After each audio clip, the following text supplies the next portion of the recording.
आज के online class में सभी बच्चों का हार्दिक स्वागत और अभिनंदन है।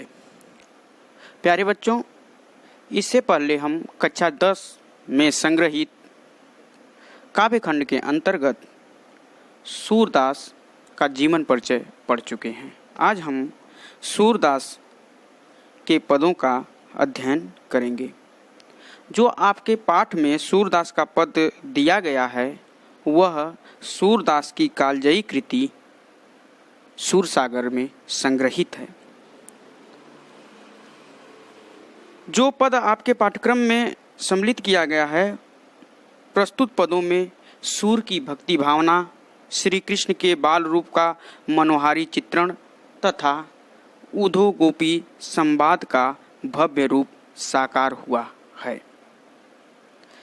तो आइए बच्चों, हम सूरदास के पहले पद का अध्ययन करते हैं।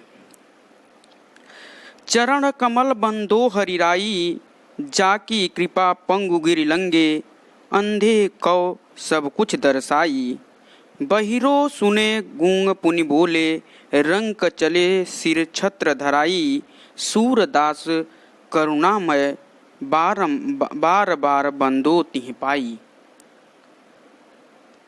सबसे पहले हम जो पद दिया गया है उसके संदर्भ के बारे में चर्चा करेंगे। संदर्भ में यह पद कहाँ से लिया गया है और इसके रचयिता कौन हैं आदि का जिक्र किया जाता है। तो आइए देखते हैं प्रस्तुत जो पद है उसका संदर्भ किस प्रकार लिखेंगे। प्रस्तुत पद हिंदी साहित्य में सगुण भक्ति धारा के प्रमुख कवि, वात्सल और श्रृंगार रस के सम्राट महाकवि सूरदास द्वारा विरचित सूरसागर के पद से अवतरित है। अब हम इसके प्रसंग के बारे में चर्चा करेंगे। सबसे पहले जानने की प्रसंग होता क्या है। प्रसंग में जो पद दिया जाता है उसका संक्षेप विवरण लिखा जाता है, यानी कि जो पद की व्याख्या होगी उस पद का मुख्य प्रतिपाद्य क्या है वही प्रसंग होता है। तो इस प्रकार इस पद का प्रसंग होगा। इस पद में भक्त कवि सूरदास जी श्री कृष्ण के महिमा का वर्णन करते हुए उनके चरणों की वंदना की है। आपको बताया जा चुका है कि सूरदास भक्ति काल के सगुण काव्य धारा के अंतर्गत कृष्णाश्रयी शाखा के प्रमुख कवि रहे हैं। सूरदास के जो आराध्य या इष्ट देव रहे हैं वह भगवान श्री कृष्ण जी रहे हैं। इसीलिए प्रस्तुत जो पद है इसमें श्री कृष्ण की महिमा का वर्णन करते हुए उनके चरणों की वंदना की गई है। आइए इस पद की व्याख्या को हम देखते हैं। चरण कमल बंदो हरिराई। भक्त शिरोमणि सूरदास जी कहते हैं कि श्री कृष्ण के कमल रूपी चरणों की वंदना करते हुए कहते हैं कि इन चरणों का प्रभाव बहुत व्यापक है। कमल चरण बंदो हरिराई। कमल चरण, जिनका चरण किसके समान हो? कमल के समान हो। बंदो माने वह बंदनी है, हरि माने वह भगवान कृष्ण। कह रहे हैं कि सूरदास जी कहते हैं कि श्री कृष्ण के कमल रूपी चरणों की वंदना करते हुए कहते हैं कि इन चरणों का प्रभाव बहुत व्यापक है, इसलिए मैं उन चरणों की वंदना करता हूँ। जाकी कृपा पंगु गिरि लंगे, अंधे को सब कुछ दर्शाई। जाकी कृपा, कृपा पंगु, पंगु माने होता है लंगड़ा, गिरि माने पर्वत को, लंगे माने लांग गया, अंधे माने अंधा को सब कुछ दर्शाई, दर्शाई माने दिखाई दिया। तो आइए इसके अर्थ को देखते हैं। जाकी कृपा पंगु गिरि लंगे, अंधे को सब कुछ दर्शाई। कह रहे हैं कि इनकी कृपा हो जाने पर लंगड़ा व्यक्ति भी पर्वतों को लांग सकता है। कह रहा है कि इनकी कृपा अर्थात किसकी कृपा? भगवान श्री कृष्ण की कृपा होने पर लंगड़ा व्यक्ति भी पर्वतों को लांग सकता है। और अंधे को सब कुछ दर्शाई, और अंधे को सब कुछ दिखाई देने लगता है। बहिरो सुनो गूंग पुनि बोले, रंक चले सिर छत्र धराई। बहिरो सुने, बहिरो माने बहरा व्यक्ति, सुने माने सुनने लगता है, गूंग पुनि बोले कर है गूंगा व्यक्ति, पुनि माने बोल, पुनि माने पुनः, बोले माने बोलने लगता है। रंक माने जो है गरीब, चले सिर छत्र धराई करा कि जो गरीब व्यक्ति है वह राजा की भांति राजा बनकर एक उसके सिर पर राज छत्र हो जाता है। तो इसका वर्णन इसमें किया गया है। करें कि इन चरणों के अनोखे प्रभाव के कारण ही, इन चरणों के अनोखे प्रभाव के कारण ही बहरा व्यक्ति सुनने लगता है और गूंगा व्यक्ति पुनः बोलने लगता है। रंक चले सिर छत्र धराई, करें कि उसी भगवान की जो वंदना करता है, कोई दरिद्र व्यक्ति भी श्री कृष्ण की चरणों की कृपा हो जाने पर, करा कि किसी भी दरिद्र व्यक्ति पर भगवान श्री कृष्ण के चरणों की कृपा हो जाने पर वह राजा बनकर अपने सिर पर राज छत्र धारण कर लेता है। रंक चले सिर छत्र धराई। सूरदास स्वामी करुणामय, बार बार बंदो तिह पाई। सूरदास जी कहते हैं कि ऐसे दयालु प्रभु जो सदैव अपने भक्तों पर क्या करते हैं, दया करते हैं, ऐसे दयालु प्रभु श्री कृष्ण के चरणों की मैं बार बार वंदना करता हूँ, बार बार उनको अपने को समर्पित करता हूँ। अब हम जो प्रस्तुत जो पद दिया गया है इसमें हम काव्य सौंदर्य की चर्चा करेंगे। तो जो प्रस्तुत पद है इसमें श्री कृष्ण के चरणों का असीम प्रभाव व्यंजित किया गया है। कवि का भक्ति भाव भी अनुकरणीय है। जो यह पद दिया गया है इसकी जो भाषा है वह ब्रज भाषा है। चूँकि सूरदास जी की जो भाषा रही है वह ब्रज भाषा रही है। शैली मुक्तक है और जो छंद इसमें है वह गेय पद है, यानी कि गाने योग्य है। रस जो है इसमें भक्ति रस का वर्णन किया गया है। शब्द शक्ति लक्षणा शब्द शक्ति है और गुण इसमें प्रसाद गुण का वर्णन है। और अलंकार की यदि हम बात करते हैं तो इसमें जो पहली पंक्ति है चरण कमल बंदो हरि राई, ये जो पहली पंक्ति है चरण कमल बंदो हरि राई, इसमें जो है रूपक अलंकार है, इसमें रूपक अलंकार है। और इसके नीचे जो अंतिम पंक्ति है सूरदास स्वामी करुणामय, बार बार बंदो तिह पाई, बार बार में जो है पुनरुक्त प्रकाश अलंकार है। पुनरुक्ति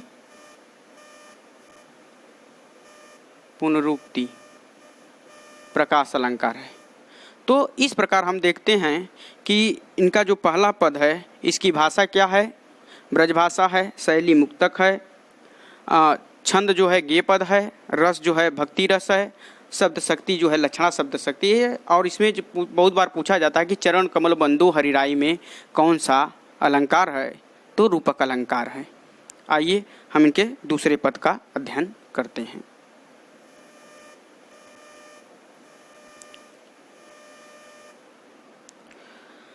अभिगत गति कछु कहत न आवे, ज्यों गूंगे मीठे फल को रस अंतर्गत ही भावे, परम स्वाद सबही सुनिरंतर अमित तोष उपजावे, मन वाणी को अगम अगोचर सो जाने जो पावे, रूप रेख गुण जाति जुगुत बिन निरालंब कित धावे, सब विधि अगम विचारहि ताते सुर सगुन पद गावे। प्रस्तुत जो पद है इसका जो संदर्भ है, जो ऊपर संदर्भ बताया गया है वही संदर्भ आप लिख सकते हैं। चूँकि इस पाठ में जितने भी पद बताए जाएंगे सबका संदर्भ एक ही होगा, क्योंकि इस पद के जो रचयिता हैं वह सूरदास हैं और इस पद को जो है सूरसागर से लिया गया है। अब इस पद के हम प्रसंग की चर्चा करते हैं। इस पद में सूरदास जी निर्गुण ब्रह्म की उपासना में कठिनाई बताते हुए सगुण ईश्वर की उपासना को श्रेष्ठ बताया है। इसी का वर्णन इस पद में किया गया है। आइए व्याख्या देखते हैं इसकी। अभिगत गत कछु कहत न आवे। सूरदास जी कहते हैं कि निर्गुण ब्रह्म का वर्णन करना अत्यंत कठिन है। उसकी स्थिति के विषय में कुछ भी नहीं जाना जा सकता। अभिगत गति कछु कहत ना आवे, करे कि उसके बारे में कुछ भी कहा नहीं जा सकता है। ज्यों गूंगे मीठे फल को रस अंतर्गत ही भावे, करे ज्यों, करा कि जिस प्रकार गूंगे मतलब गूंगा व्यक्ति, करा कि जिस प्रकार गूंगा व्यक्ति जो है मीठे फल के स्वाद को अपने अंतरतम में ही उसका आनंद प्राप्त करता है, वह कहकर कुछ व्यक्त नहीं कर सकता। ठीक उसी प्रकार जो है निर्गुण ब्रह्म की उपासना का आनंद किसी भक्त के लिए उसी प्रकार अवर्णनीय होती है।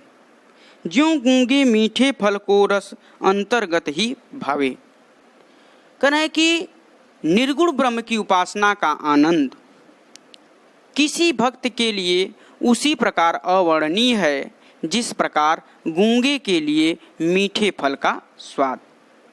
जिस प्रकार गूंगा व्यक्ति मीठे फल के स्वाद को कहकर नहीं प्रकट कर सकता, वह मन ही मन उसके आनंद का अनुभव करता है, उसी प्रकार निर्गुण ब्रह्म की भक्ति के आनंद का केवल अनुभव किया जा सकता है, उसे वाणी के द्वारा प्रकट नहीं किया जा सकता।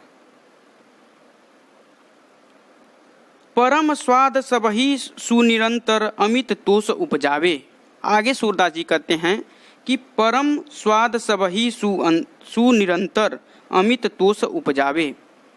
यद्यपि जो है निर्गुण ब्रह्म की प्राप्ति से निरंतर अत्यधिक आनंद प्राप्त होता है और उपासक को उससे असीम संतोष भी प्राप्त होता है, परंतु वह प्रत्येक की सामर्थ्य के बाहर की बात है। यहाँ सूरदास जी कहना चाहते हैं कि जो निर्गुण ब्रह्म के उपासक होते हैं, जो निर्गुण ब्रह्म की उपासना करते हैं, उन्हें जो है निरंतर जो है अत्यधिक आनंद की प्राप्ति होती है, लेकिन यह आनंद की प्राप्ति जो है प्रत्येक व्यक्ति के लिए संभव नहीं है। यानी कि कहने का तात्पर्य है कि यह व्यक्ति के सामर्थ्य पर निर्भर करती है। मन वाणी को अगम अगोचर सो जाने जो पावे। मन वाणी को अगम अगोचर सो जाने जो पावे। आगे सूरदास जी कहते हैं कि निर्गुण ब्रह्म का न कोई रूप है न कोई आकृति है और न कोई उसकी निश्चित विशेषता है, न जाति है, न वह किसी युक्ति से प्राप्त किया जा सकता है। मन वाणी को अगम अगोचर सो जाने जो पावे। कह रहा है कि मन वाणी, कह रहा मन से और वाणी से उस निर्गुण ब्रह्म को, उस अगम अगोचर को, जिसके यहाँ इंद्रियों के न माध्यम से उसे प्राप्त किया जा सकता है, न उसके पास जाया जा सकता है, सो जाने जो पावे। कह रहा है कि वही उसको प्राप्त कर सकता है जो अपने ज्ञान के माध्यम से उसे पूर्ण रूप से ज्ञान सका है। जब व्यक्ति उस परम सत्ता का साक्षात्कार कर लेता है, तब उसे जो है वह अत्यंत आनंद की अनुभूति होती है। रूप रेख गुण जाति जुगत बिनु निरालंब खित धावे। करे कि ऐसी स्थिति में भक्त का मन, करे ऐसी स्थिति में जो है भक्त का जो मन है बिना किसी आधार के, निरालंब माने बिना किसी आधार के कहाँ भटकता रहेगा। कह रहा है कि जब तक भक्त को के मन में चंचलता व्याप्त होगी, जब तक उस परम सत्ता का जब तक उसको साक्षात्कार नहीं होगा तब तक वह जो है इस माया रूपी संसार में भटकता रहेगा। क्योंकि निर्गुण ब्रह्म सभी प्रकार के पहुंच से बाहर है। कह रहा है कि जो निर्गुण ब्रह्म की प्राप्ति है वह सभी व्यक्तियों के लिए सरल नहीं है। सब विद यगम विचारहि ताते सुर सगुन पद गावे। इसी कारण सूरदास जी कहते हैं कि इसी कारण सभी प्रकार के विचार करके ही सूरदास जी ने सगुण श्री कृष्ण के लीला के पद को गाना अधिक उचित समझा।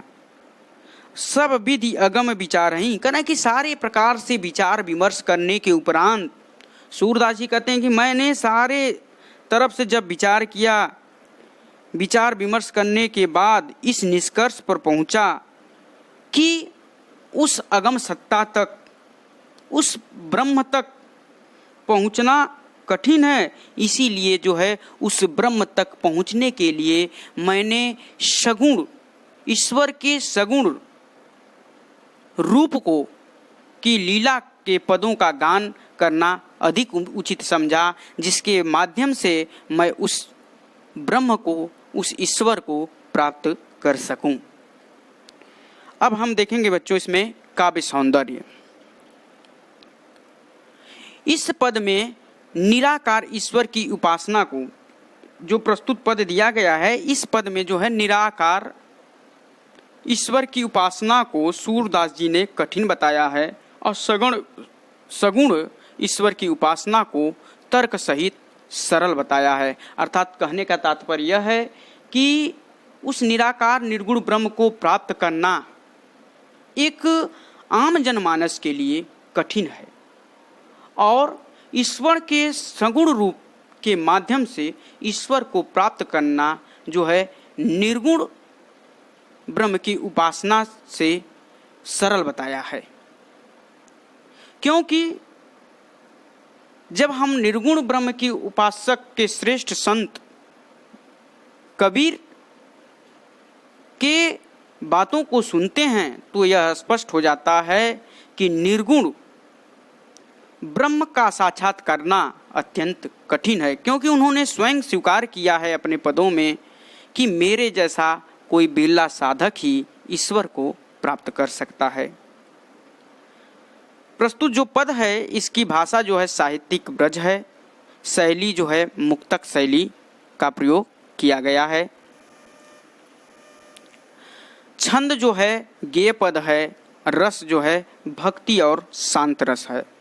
शब्द शक्ति लक्षणा शब्द शक्ति का प्रयोग किया गया है, गुण प्रसाद है।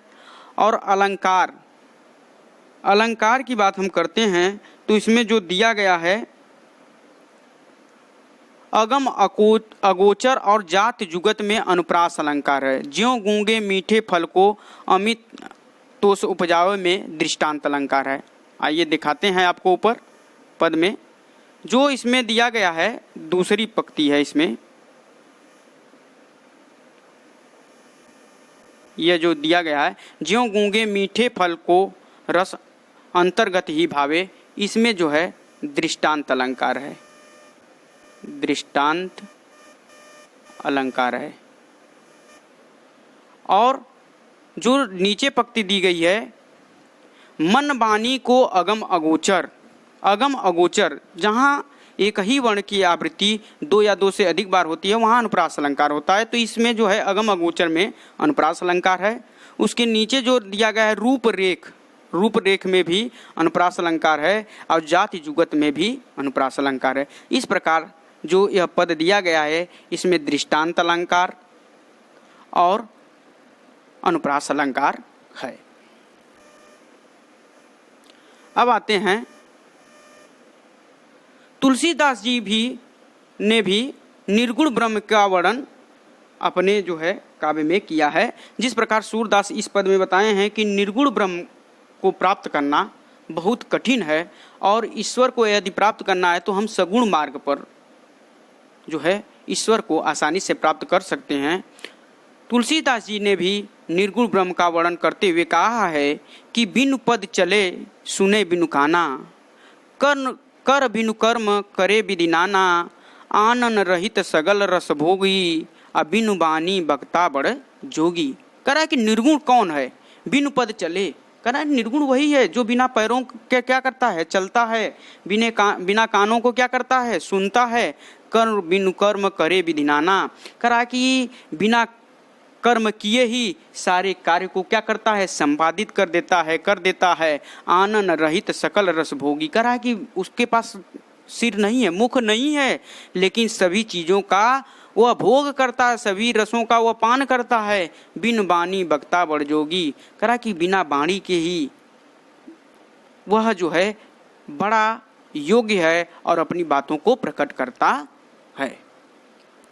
अब प्यारे बच्चों हम देखेंगे सूरदास के तीसरे पद को।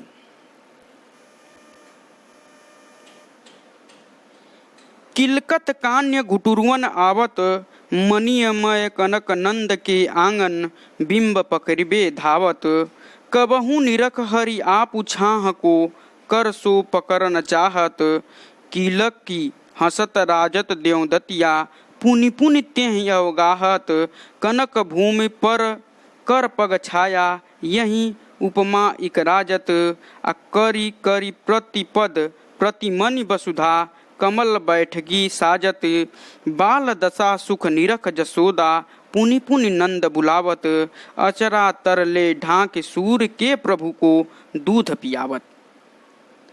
जो प्रस्तुत जो पद दिया गया है, इस पद में कवि ने मणियों से युक्त आंगन में घुटनों के बल चलते हुए भगवान श्री कृष्ण के बाल छवि का वर्णन बड़े ही मार्मिक और मनोहारी ढंग से प्रस्तुत किया है।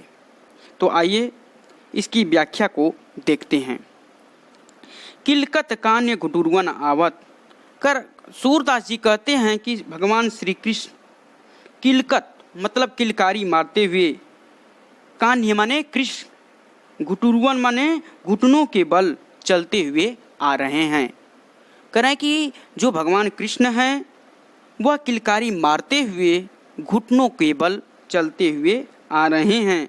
मणिमय कनक नंद के आंगन, कह रहे हैं कहाँ पर आ रहे हैं? नंद के उस आंगन में। किस आंगन में? जो आंगन जो है कनक मतलब सोना और मणियों से जड़ा हुआ है। बिंब पकड़बे धावत, उस आंगन में घुटनों के बल चलते हुए वह अपने ही प्रतिबिंब को, जो उनका प्रतिबिंब उस सोने और मणियों जड़ित आंगन में जो उनका प्रतिबिंब दिखाई दे रहा है, उस अपने प्रतिबिंब को, परछाई को पकड़ने के लिए इधर उधर दौड़ रहे हैं। एक बार और देखेंगे। श्री कृष्ण के सौंदर्य और बाल लीलाओं का वर्णन करते हुए सूरदास जी कहते हैं कि बालक श्री कृष्ण घुटनों के बल चलने लगे हैं और नंद का आंगन सोने का बना है और मणियों से जड़ित है।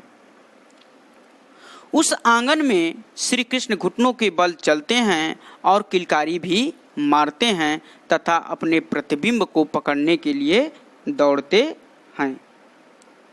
किलकत कान्य घुटुरवन आवत, मणिमय कनक नंद के आंगन, बिंब पकड़बे धावत, कबहू निरख हरि आप छाह को। कबहू निरख, निरख माने देख कर, हरि माने कृष्ण, आप माने अपने, छा माने परछाई को। कह रहा है कि कभी जो है भगवान जो है कृष्ण जो है अपनी ही परछाई को देख कर सो पकड़न चाहत, अपने हाथों से उस परछाई को पकड़ने का प्रयत्न करते हैं।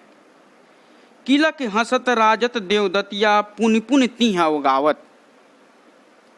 कह रहा है कि जब वे किलकारी मारकर हंसते हैं तो उनके मुख में जो दांत हैं वह अत्यंत शोभायमान होते हैं और भगवान कृष्ण बार बार अपने प्रतिबिंब को पकड़ने के लिए दौड़ते हैं।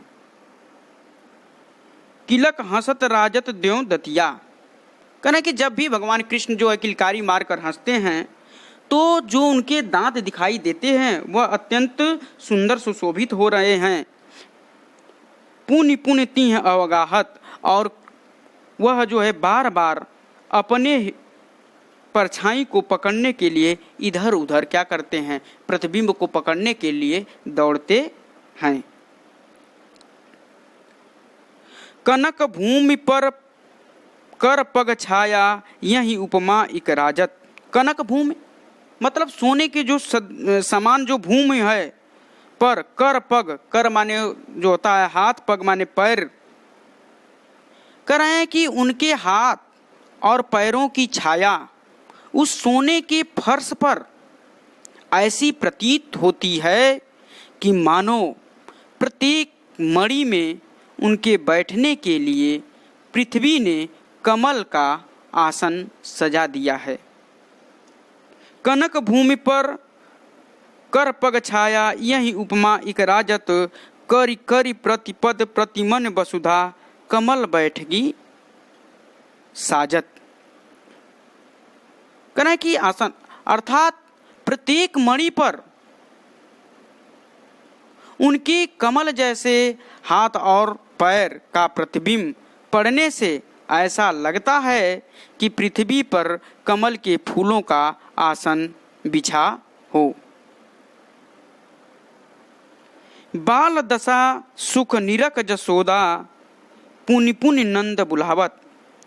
करें बाल दशा, भगवान कृष्ण की इस लीला को देखकर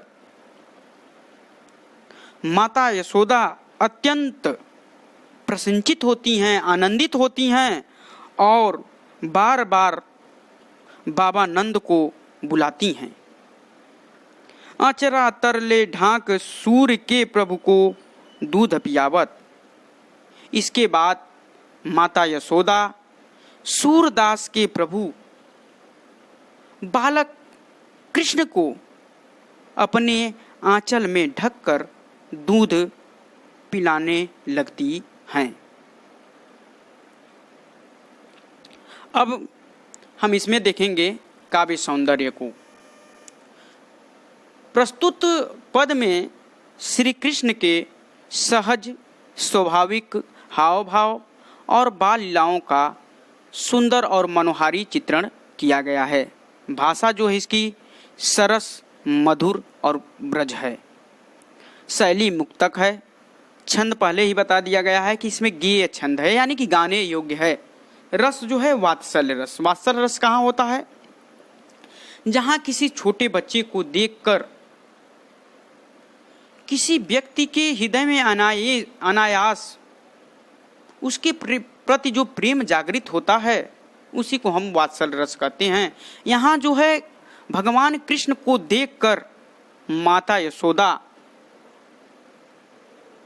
के हृदय में जो प्रेम जागृत होता है उसका वर्णन बड़े ही मार्मिक ढंग से सूरदास जी ने दिया है। शब्द शक्ति इसमें लक्षणा है, गुण प्रसाद और माधुरी गुण है। अलंकार जो है इसमें अनुप्रास रूपक और पुनरुक्त प्रकाश अलंकार है। आइए हम देखते हैं कि कहाँ कहाँ जो है इसमें अलंकार है। इसमें जब हम देखेंगे तो अनुप्रास अलंकार जहाँ एक ही वर्ण की आवृत्ति क्या होती है, बार बार होती है, वहाँ पर अनुप्रास अलंकार होता है। तो इस पद में देखेंगे किलकत कान्य, किलकत कान्य, क की आवृत्ति दो बार होने के कारण इसमें जो है पहली पंक्ति में जो है अनुप्रास अलंकार है। पहली पंक्ति में अनुप्रास अलंकार है। मणिमय कनक, मणिमय कनक नंद के आंगन बिंब पखरबे धावत। अब देखिए यहाँ नीचे आएंगे तो किलकत हंसत राजत देवदतिया पुनि पुनि, पुनि पुनि में जो है पुनरुक्त प्रकाश अलंकार है। इसमें जो है पुनरुक्त प्रकाश अलंकार है।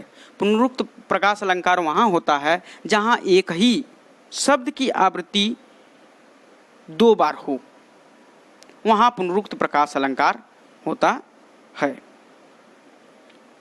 इस प्रकार प्यारे बच्चों, आज हमने सूरदास के 3 पदों का अध्ययन किए।